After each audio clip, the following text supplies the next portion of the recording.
Oh, you're back. Didn't take you long. Yes, intrinsically. I'm what you might call a primordial element of the human psyche, an adjudicator of what is and what isn't. I'm afraid I'm the best you've got.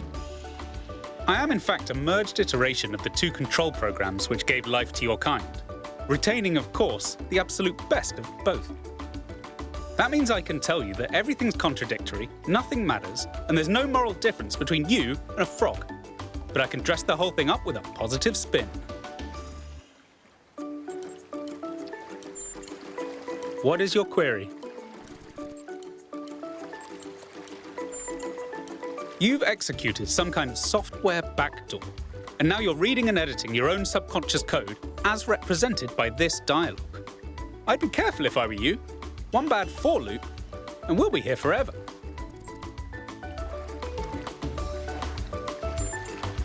The so-called real world. Personally, I prefer it in here, and not just because I'm unable to leave. I can answer your queries in relatively plain language, based on what your subconscious knows. And I can drink margaritas subconsciously.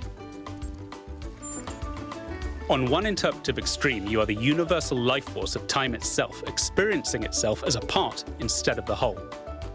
At the other extreme, you're a metal contraption referred to as 1K that thinks it's alive, but is basically a calculator.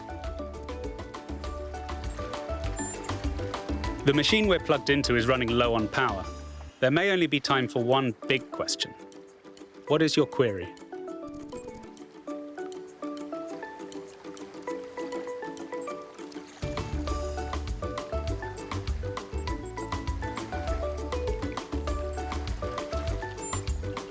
Oh, just that, huh?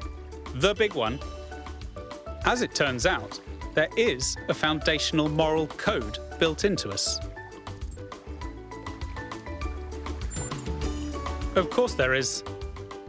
The catch is that while the moral code is simple, the calculations needed to apply it become infinitely complex. Here's the secret. Every living creature is a compiler of the moral code. Your compiler can't give you a rule set for what's good, but it can tell you when there's bugs. You came here to ask the big question. This is my answer. Your capacity for reason and compassion is your moral compiler. The only rule is to live by it. Has that resolved your query?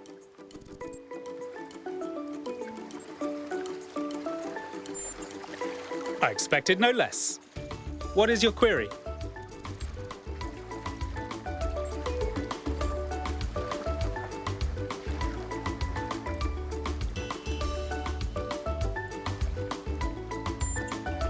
Moral disagreement comes in two shapes, mistaken and extra mistaken.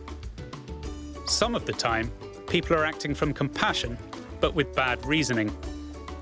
But most of the time, it's because someone thinks that what's right for them must be right for everyone else.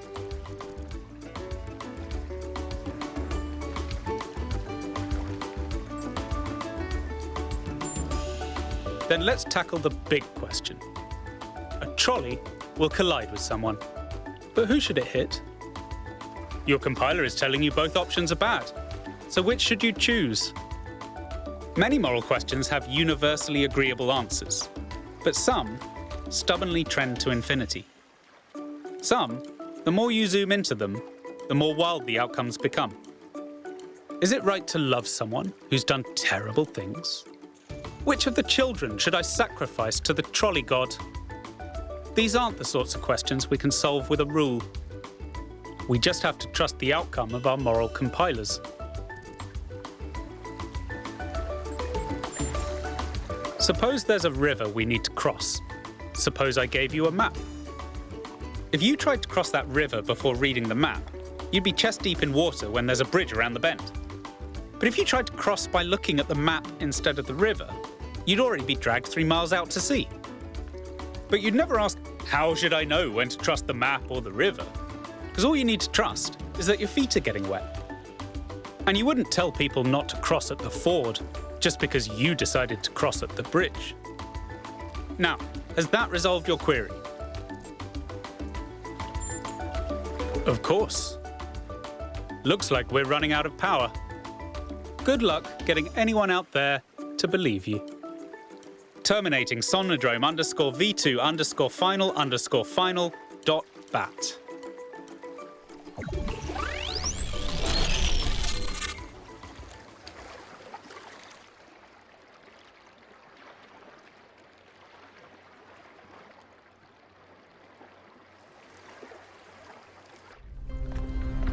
"1K, are you all right?"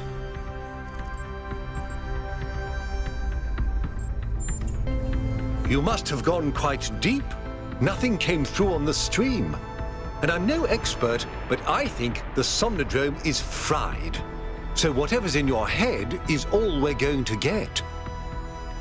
I can only imagine how terribly curious everyone will be about what you've experienced. And they'll all be convinced that whatever it is, it'll work in their favor. Strange, isn't it? Everyone wanting you to tell them whatever they want to hear. I'm glad not to be the one in that position just this once."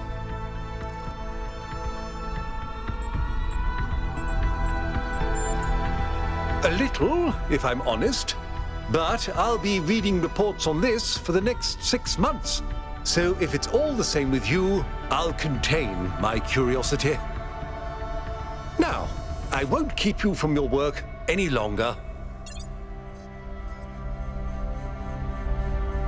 What can I do for you, 1K?